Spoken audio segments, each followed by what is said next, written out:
Descargo de responsabilidad. El ciclo de la luna roja no me pertenece, ni ninguna de las imágenes mostradas. Darío guió a todos hacia el torreón de los cosechados. Ya conocía el camino, y después de media hora siguiéndolo como pollos asustados, manteniéndose justo en medio de las calles de piedra destartaladas, todo el grupo vio el torreón. Desde una vista plana del castillo, cubría la inmensa roca Baragalado, y solo podía verse desde las torres más altas.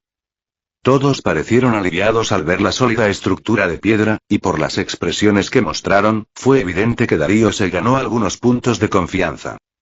¿Qué les parece? ¿Creen que sea un lugar seguro entre estas ruinas? Preguntó Darío, tratando de empatizar con el grupo.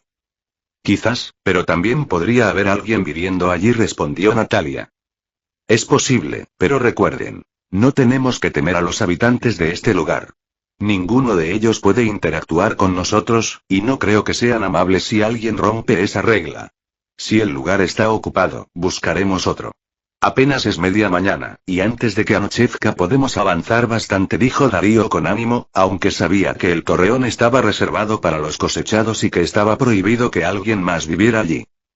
Disculpa, ¿qué vamos a comer si pasamos el día buscando un lugar donde dormir? Preguntó Roberto. No se preocupen. He pasado hasta 3 días sin comer. Siempre que tengamos agua, estaremos bien. Nuestra prioridad debe ser conseguir refugio, porque esta ciudad es un basurero, y en cualquier basurero pululan todo tipo de bichos peligrosos. Dormir al aire libre puede ser una condena de muerte en un lugar como este, explicó Darío, y el grupo se detuvo. ¿Has pasado 3 días sin comer? ¿Qué clase de curso de supervivencia hiciste? Preguntó Alex con una sonrisa. Curso de supervivencia básico, en las calles de Sao Paulo, donde mi madre me abandonó cuando era un bebé. He vivido en las calles desde entonces. Aunque pasé hambre, nunca estuve desnutrido como otros niños. Siempre fui más alto y fuerte que los demás, a pesar de que solo comía una vez al día. Nunca me enfermé, y cuando me dieron palizas, siempre me recuperé rápido. Eso siempre me pareció extraño, hasta empecé a creer que tenía superpoderes. Por eso antes les pregunté si notaron cosas sobrenaturales a su alrededor, explicó Darío, sincero en su mayoría, pero no obtuvo el efecto deseado. Ahora todos lo miraban con incomodidad. Tu forma de actuar es algo salvaje, lo que podría deberse a un estado de supervivencia continuo, y no necesariamente a malos modales, dijo Bruno con tono neutro, como si analizara la situación. Pero tu forma de hablar contradice eso. A diferencia de otros niños abandonados, no pareces tener dificultades para comunicarte educadamente. Los demás parpadearon, intentando evitar que Bruno siguiera con el tema. Y Darío comprendió. Lo que les incomodaba era su historia, no él. Miró al grupo de arriba abajo. Todos llevaban buenas ropas, limpias y nuevas, mientras que él iba vestido con harapos. Aunque estaban limpios, el agua no le faltaba, y a diferencia de otros niños, él no temía resfriarse, su aspecto contrastaba demasiado con el de ellos. Creo que es evidente por mi ropa que no me sobra el dinero, ni el cariño de un padre o madre. Solo puedo decir que fueron un grupo de tontos por no notarlo antes. En cuanto a mi forma de hablar, y a los mendigos también se les permite ir a la escuela pública. De hecho, muchos van por la comida. Aunque supongo que no son escuelas como las suyas, dijo Darío, como si no le importara, y al final se encogió de hombros con despreocupación antes de reanudar la marcha. Los demás lo siguieron, pero aún lucían algo incómodos. Si sobreviviste como mendigo, es posible que seas un buen líder en esta situación, comentó Bruno, acercándose más a Darío, que llevaba su espada en la mano y caminaba atento, en caso de que alguna alimaña saliera al paso. Esta ciudad tenía criaturas salvajes muy peligrosas. El grupo miró a Bruno como si quisieran callarlo, pero Darío sonrió. Sí, supongo que más de 10 años sobreviviendo por mi cuenta valen como experiencia de supervivencia, dijo con una sonrisa. Bruno asintió, sin captar el sarcasmo en lo absoluto, y los demás no pudieron evitar reír. Algunos incluso se llevaron la mano a la cara, olvidando por un momento su situación. Y el torreón de los cosechados no estaba cerca del castillo, y Darío no se dio prisa. Avanzaba con cautela, siendo quien iba al frente, sin querer ser la primera víctima de una criatura oculta. Caminaban a paso normal, tomando las calles más despejadas entre las ruinas, por lo que les tomó más de 2 horas llegar al torreón. Al llegar, no se veía a nadie cerca. El torreón se veía aún más seguro desde allí. rodeado por un foso, con un puente que parecía poder alzarse para cerrar la entrada. También era inmenso, diseñado para decenas de personas, quizás 100 o más. En la puerta, luego de cruzar el puente, encontraron comida. Todos la miraron como si tuviera veneno, pero Darío no dudó.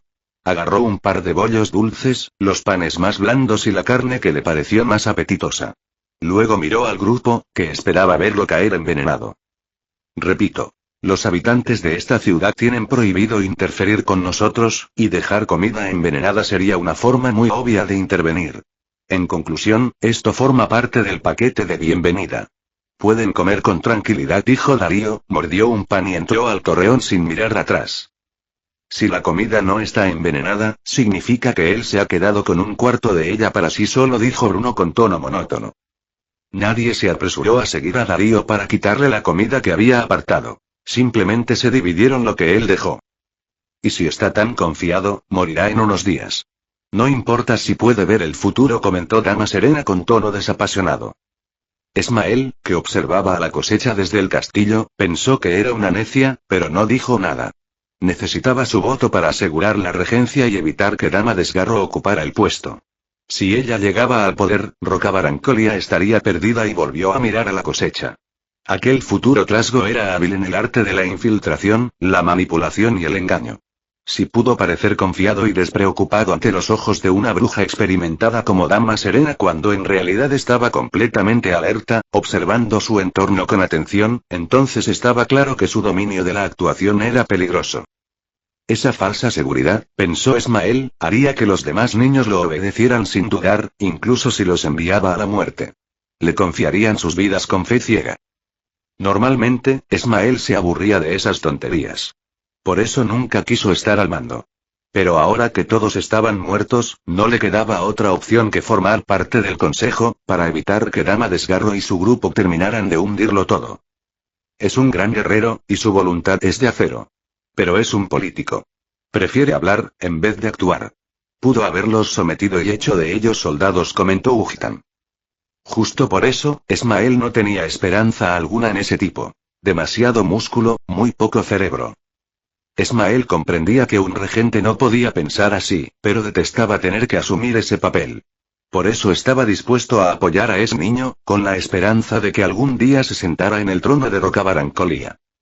Y Dama Desgarro observaba a Darío mientras apretaba los dientes. Sin duda, es un rey, pensó con desánimo. El mocoso era un guerrero, un líder nato. Astuto, inteligente, un diplomático capaz de quitarse a sus rivales de encima sin derramar una sola gota de sangre, tan solo con palabras. Ella había seleccionado a Héctor como un posible competidor para Darío, pues era el único que se le acercaba en potencial. Aunque aún estaba muy lejos, Héctor era su última esperanza. Pero ahora, pensó que si Esmael, esa criatura vil, supiera que ella ayudó a un ángel negro a sobrevivir, el muy cretino moriría de risa. Dama Desgarro sabía que Darío no mentía. No, el niño era demasiado inteligente para eso. Además, describió a la perfección lo que era un ángel negro al hablar del futuro de Héctor. Algo que ninguno de ellos había visto, ni siquiera ella, que lo había elegido como su posible contrincante. Pero no había competencia real. Eran un ángel negro y un trasgo. Ambos asesinos sanguinarios. La única diferencia entre ellos era la forma en que se deshacían de los cadáveres. Por eso, Dama Desgarro se sintió una completa estúpida. El trasgo sin duda sobreviviría y ahora ella se había asegurado de que el ángel negro también lo hiciera. Su grupo no podía estar más condenado. Tenía ganas de ir con Esmael y declararle su derrota, pero su orgullo se lo impedía. Estaba furiosa. No sabía si consigo misma, por haber sido tan ingenua, o con el mocoso trasgo por haber expuesto su estupidez sin proponérselo o quizás a propósito. Ya no estaba segura. Ese niño podía ver muchas cosas, y como Belisario había dicho, ellos ni siquiera podían imaginar de lo que era capaz una criatura con tal poder. Era posible que hubiese visto su hechizo, y decidiera exhibir su error a propósito, al mostrarle a quién había elegido como competencia. Esa duda la enfurecía aún más. Quería ir y apretarle el cuello al mocoso, solo para saber si en verdad se estaba burlando de ella. Y mientras Darío terminaba de comer, sintió muchas miradas sobre él. Pero no le molestaba. Actuó con total normalidad, porque mientras más ojos estuvieran puestos en él, menos amenazas externas lo perturbarían. Lo que realmente le molestaría sería que algún justiciero del Consejo decidiera intervenir, para cumplir con su buena acción del día. Impedir que un trasgo llegara al poder. Y Darío sabía que ya habían descubierto en qué se convertiría, porque si no, Dama Desgarro no habría elegido a Héctor como objetivo de su hechizo de ayuda y no a él. Darío ignoró las miradas y se concentró en sus propias tareas. Primero buscó ropa, luego agua del pozo, y por último se dio un baño. Se cambió sus harapos por ropa más apropiada. Pantalón, botas, camisa y un chaleco con bolsillos. También encontró un cinturón para llevar su espada. Luego regresó con el grupo de niños, que también habían encontrado ropa y armas. Estaban en lo que parecía una sala de entrenamiento del palacio, mientras Héctor insistía en que debían sobrevivir para regresar a casa. Darío parpadeó. La mala influencia aún no se daba por vencida en su intento de reclamar el liderazgo. Ninguno de ustedes va a volver a ningún lado, dijo con seriedad. Todos se dieron cuenta de que él se acercaba. La mitad del grupo lo miró con incomodidad, y Héctor frunció el ceño. ¿No quieres regresar a nuestro mundo?, preguntó Héctor. Darío negó con la cabeza mientras avanzaba y se sentaba frente a todos, en una pequeña escalera del salón de instrucción. Ustedes realmente no escuchan nada. No los estoy amenazando, ni dando una opinión. Y aunque sea un niño de la calle, entiendo que quieran volver con su familia. Pero debo arrancar esa idea de sus mentes. Porque aunque la esperanza puede ser buena de veces, la falsa esperanza lleva directo a la desgracia, dijo Darío con sinceridad. ¿Ellos no nos devolverán a nuestro mundo?, preguntó Bruno con tono neutro. Darío pensó unos segundos para encontrar la manera de decirlo sin asustar demasiado a estos niños. Si pudiéramos salir de aquí simplemente deseándolo, ¿y por qué hacernos firmar un contrato en primer lugar?, respondió Darío con una pregunta. No entiendo lo que quieres decirnos, dijo Alex con despreocupación. No se lo tomaba en serio. Darío hizo una mueca. Tratar de mantener una conversación adulta con un montón de mocosos era imposible. Piensen en lo que los ha traído hasta aquí, y en lo que ha ocurrido desde entonces, dijo Darío, adoptando un tono más directo. Primero, sus habilidades sobrenaturales. Luego, la aparición de Néstor, que fue atraído por esas habilidades. La magia. Las muchas cosas extrañas de este mundo. El hecho de que aquí nadie parece saber nada de nuestro mundo. Y, por último, lo que mencioné antes sobre Héctor y cómo lo veo. Creo que malinterpretaron mis palabras. Yo no hablo de lo que son ahora, sino de lo que van a ser. Teniendo todo eso en cuenta, creo que cada uno de nosotros se convertirá en una criatura mágica distinta en unos meses. Por eso no van a devolverlos a sus antiguas casas. Esta es su nueva casa. Intentar volver sería perjudicial para este mundo, y así que dudo mucho que los dejen marcharse con vida. Si quieren regresar, tendrán que hacerlo por sus propios medios. Y para eso, necesitarán la fuerza suficiente para enfrentarse a gente como el hombre que nos trajo aquí, la mujer zombie y Dama Serena, que era la fantasma que la acompañaba, explicó Darío con claridad. Los chicos intercambiaron miradas. Algunos aún se resistían a aceptar la verdad. Darío lo veía en sus expresiones. Madeleine, Alex, Héctor, Marina, Adrián, Lisbeth, Ricardo y incluso Natalia. Se levantó de su lugar y fue a mirar la ciudad por una estrecha abertura de piedra, más parecida a una tronera que a una ventana. No soy como ustedes, pero supongo que algunos de nosotros lo sentimos más que otros, dijo, dándose media vuelta y mirando al grupo, que volvía a observarlo sin entender del todo sus palabras. El sentimiento de no pertenecer a ningún lugar. Esta ciudad me hace sentir en casa. Me hace sentir que este es mi lugar. ¿Ninguno de ustedes ha sentido algo parecido? ¿Nunca sintieron, literalmente, que el mundo no los aceptaba?, preguntó Darío. Bruno levantó la mano sin dudar. Natalia miró de reojo a los demás, pero decidió no levantar la suya. Los demás lo miraron con extrañeza. ¿Dices que nos convertiremos en monstruos?, preguntó Bruno. Darío negó con la cabeza. Si lo que dije sobre Héctor les parece monstruoso, entonces sí. Él se convertirá en un monstruo. Natalia, seguirás siendo humana. Bruno, serás un mago, y seguirás teniendo forma humana. Adrián, y te veo controlando el fuego, montado sobre un dragón. También seguirás siendo humano. Adrián abrió mucho los ojos y palideció. Darío sabía que le tenía miedo al fuego y más aún a los dragones. Pero lo ignoró, y miró a la niña flacucha que fruncía el ceño. No porque estuviera en desacuerdo, sino porque no entendía nada. Darío la señaló con el dedo. Se llamaba Rachel. Y aunque no comprendía mucho, entendió que hablaban de ella. Ella también conservará su vida. Su rareza es que la magia no puede afectarla. Por eso, la fuente que cambia el idioma no tuvo ningún efecto en ella. Y también hará que todos ustedes sobrevivan. Así que, ya sea porque tienen la falsa esperanza de que los devuelvan a casa, o porque decidan adaptarse a este mundo, tengan claro que esta niña es su mejor posibilidad de sobrevivir, dijo Darío. Todos miraron a Rachel. Darío se acercó. Ella había elegido como arma un arco. Le tendió la mano. Rachel dijo, señalándola. Luego se señaló a sí mismo. Soy Darío y luego señaló su boca. Puedo enseñarte a comunicarte, añadió, haciendo señas con las manos. Antes hablaba 3 idiomas. Español, portugués e inglés. Conozco la forma más rápida de aprender a comunicarse, explicó Darío para que el resto del grupo entendiera. Rachel comprendió lo que le ofrecía. Miró a Lisbeth, como si buscara su opinión. Lisbeth asintió con una sonrisa dulce. Rachel miró a Darío y asintió. Lisbeth se acercó para acompañarla, y Darío asintió, dándose la vuelta para apartarse del grupo. Espera. ¿Qué hay de los demás? Preguntó Alex, molesto porque Darío solo había mencionado a unos cuantos. ¿Eres alérgico a las pulgas? Preguntó Darío, alzando una ceja. Alex lo miró sin entender, luego negó con la cabeza. Entonces estarás bien. Serás un gran perro rojo y apapachable, dijo Darío, siguiendo su camino. Míralo de Esdier. Si planeas volver a la Tierra, no creo que nadie tenga objeciones. Podrías ser el infiltrado perfecto. Alex se quedó conmocionado. ¿Y en qué me convertiré yo? Preguntó Lisbeth con cautela. Perro apapachable, respondió Darío. Lisbeth hizo una mueca. Sí, al parecer los perros apapachables están en oferta. La pelirroja también dijo, señalando a Madeleine. También la veo como un perro apapachable. ¿Qué? Chilló Madeleine con horror. No quiero ser un perro. Sáquenme de aquí. Gritó, tratando de correr, pero los demás la sujetaron. ¿Podremos volver a ser humanos? Preguntó Elizabeth con calma. Darío asintió y señaló a Rachel.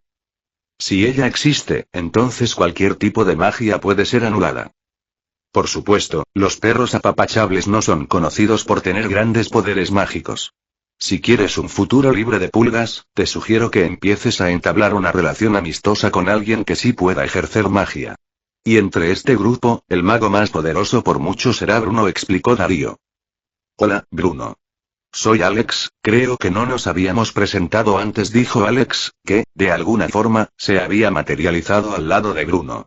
Este lo miró, parpadeando por el repentino acercamiento. Darío se detuvo, y al igual que los demás, miró a Alex, algo aturdido. Bruno le dio la mano, y Alex se la estrechó con una sonrisa encantadora. Bruno, ¿de dónde eres? Yo soy de Australia, un lugar soleado y agradable, tenemos buenas playas. También tengo una hermana gemela.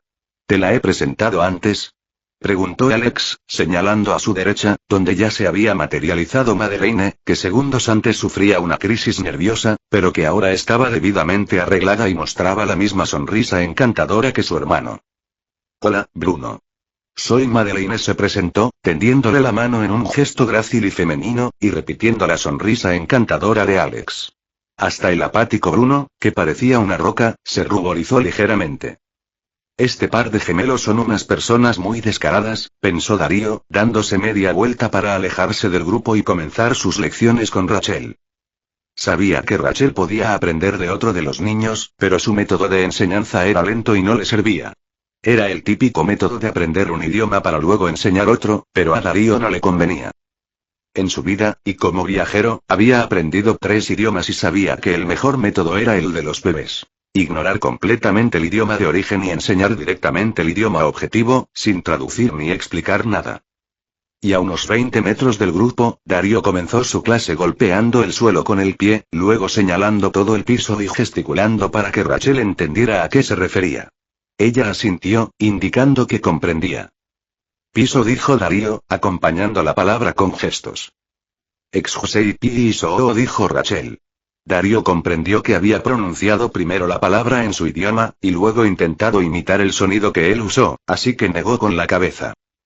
Desde que bebió el agua de la fuente, Darío había olvidado todos los idiomas que conocía, así que las palabras de Rachel eran un galimatías incomprensible para él. Piso. Repitió con énfasis. Piso. Interrumpió Darío.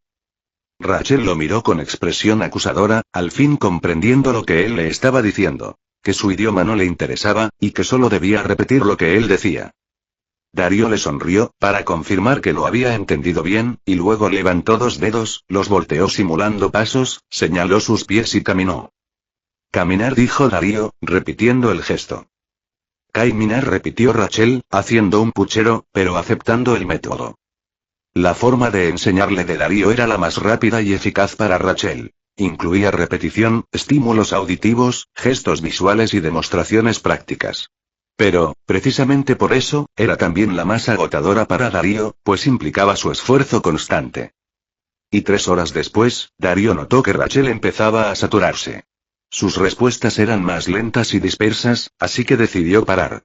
El cerebro tenía un límite para asimilar nueva información, y no valía la pena insistir. Eso se lo había enseñado uno de sus profesores de español. Y mientras Darío enseñaba el idioma de Roca Barancolia a Rachel, el resto del grupo hacía ejercicios prácticos de defensa personal con Marcos, quien les había dicho que en su familia practicaban artes marciales. Debido a su físico intimidante, nadie dudó de sus palabras. Pero Darío, que era un adulto, supo de inmediato que mentía. Practicar artes marciales no desarrollaba ese tipo de musculatura. Eso se lograba levantando pesas o con esteroides. Sin embargo, el cuerpo de Marcos no se debía a eso tampoco. La razón era más sencilla. El Marco original estaba destinado a convertirse en un gigante, igual que Ricardo. Por eso, Darío no sabía si la historia de que Marco practicaba artes marciales y sabía usar armas blancas era cierta. Lo que sí sabía era que el cambiante Mistral, la criatura mágica que había tomado esa forma, poseía habilidades extraordinarias, incluidas destrezas marciales. Por tanto, efectivamente podía enseñarles a defenderse.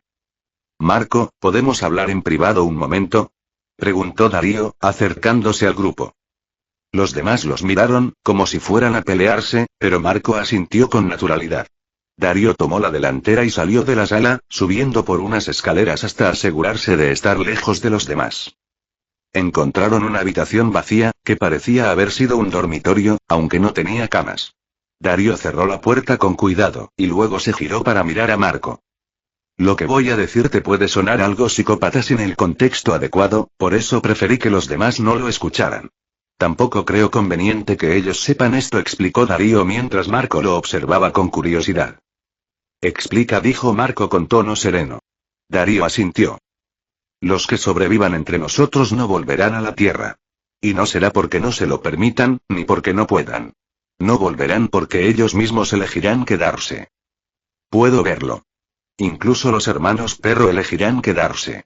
Y si terminan convirtiéndose en perros, no les importará en lo absoluto, dijo Darío con convicción. ¿Tus visiones del futuro no se equivocan? Antes, por tus palabras, no parecías muy seguro. Si así fuera, creo que actuarías con más cautela contra Héctor, dijo Marco, expresando sus dudas. Darío negó con la cabeza. Con el tiempo, he aprendido a no dictar sentencias sobre lo que creo ni tomar posturas a menos que sea necesario. Pero mis visiones siempre se cumplen y a menos que yo intervenga para cambiarlas. En ese caso, el destino toma un nuevo rumbo. Si pronunciara una sentencia absoluta sobre Héctor, los demás también se verían obligados a tomar partido, a favor o en contra. Eso nos dividiría, y solo disminuiría nuestras posibilidades de supervivencia, explicó Darío. Esa es una posibilidad pero también una postura muy calculadora de tu parte. Deja claro que solo querías evitar que Héctor ganara influencia entre el grupo, dijo Marco. Darío asintió. Héctor, aunque no lo note, es una persona carismática. A los demás les resulta fácil confiar en él. Yo no soy así. No soy bueno con las relaciones sociales, y la desconfianza siempre está presente. Es mi propio reflejo. Yo solo confío en lo que veo, y la gente lo percibe. Pero si en este momento alguien como Héctor se convierte en líder del grupo, eso significaría la muerte para varios de nosotros, incluyéndome.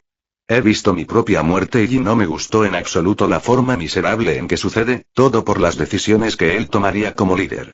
Por eso he decidido ocupar su lugar, dijo Darío con sinceridad. Entonces sustituyes la falta de confianza que generas con acciones concretas y una lógica diplomática. Ofreces razones prácticas para que te sigamos a ti, dijo Marco con una sonrisa. Soy un pésimo diplomático, pero soy un buen comerciante. Sé ofrecer beneficios y tratos justos. Tal vez eso no sustituya al carisma, pero al menos evita que caiga del todo mal, explicó Darío. También eres una persona calculadora, pero eso no me parece algo malo. Yo también he notado que los que nos trajeron aquí no esperan que regresemos. Y si lo que dices es cierto, ahora tiene sentido. Pero hay algo que no nos has dicho. ¿En qué vas a convertirte tú? Preguntó Marco. Darío sonrió y caminó hacia una de las ventanas de la habitación, desde donde podía verse la catedral de Rocabaragalago. En un trasgo. Una criatura que se alimenta de seres vivos, respondió con una sonrisa. No pareces demasiado preocupado por eso, dijo Marco, frunciendo el ceño. Era evidente que la noticia no le agradaba. Darío se encogió de hombros. Solo sucederá si yo lo permito. Y si lo permito, será porque ya tendré un plan de contingencia. Pero primero debo evitar mi propia muerte, dijo Darío. Marco reflexionó unos segundos. ¿De verdad crees que las transformaciones pueden ser opcionales? Preguntó. Es lógica simple. Si puedes fabricar un producto, también puedes separarlo en partes. No poder hacerlo solo significa que no tienes el conocimiento necesario. Y yo tengo una gran ventaja. Ya he visto la solución para los que se convertirán en perros. Existe un artefacto diseñado para alternar entre forma humana y de hombre lobo. Solo hay que encontrarlo. De la misma forma, puedo procurarme mi propia cura. Pero en el futuro donde sigo a Héctor, nunca logro ese objetivo. Por eso he decidido actuar por mi cuenta, explicó Darío. ¿Cómo morirás? Preguntó Marco. Le daré mi sangre a una vampira, y cuando llegue el momento de luchar por mi vida, no tendré fuerzas para hacerlo. Es una muerte patética, y la consecuencia directa de no haber aprovechado el tiempo. Conozco cada decisión que llevó a mi muerte y a la de los demás, continuó Darío. Lo que no puedo ver es quién será la causa final. Me pregunto si hay algún límite que me impida verlo, una regla o un poder que interfiera. Lo único que sé es que alguien intentará usarme como sacrificio, y si seguimos al tipo carismático, ese desgraciado ni siquiera tendrá que pelear para quedarse con mi vida. Eso realmente me enfada, me deprime, y me provoca mil sentimientos de rechazo. Me molesta más lo patético de mi muerte que la muerte en sí. Otros también morirán al resistirse, pero morir como una oveja, y eso es una desgracia para mí. Por eso voy a patear a Héctor en el trasero cada vez que intente ponerse al mando y lavarme el cerebro con sus tonterías. Y la chica vampira tampoco tendrá mi sangre. Aunque en ese futuro fue una decisión mía, no descarto que ya tuviera el cerebro lavado y empezara a actuar como un idiota, dijo Darío, con indignación. En parte había mentido, porque él sabía quién quería su cuerpo y lo usaría como sacrificio, pero eso también era por su propia seguridad, porque en este lugar había muchos descerebrados, que para que Alex no reviviera, bien podrían estar dispuestos a cortarle la cabeza de Darío, y entonces sería él el que causara su propia muerte. Por eso, Alex y Ursa Comeojos, solo podían ser tratados por él. Este es el final del capítulo. Si les gustó denle like, compartan y no olviden suscribirse, eso me anima a seguir subiendo vídeos.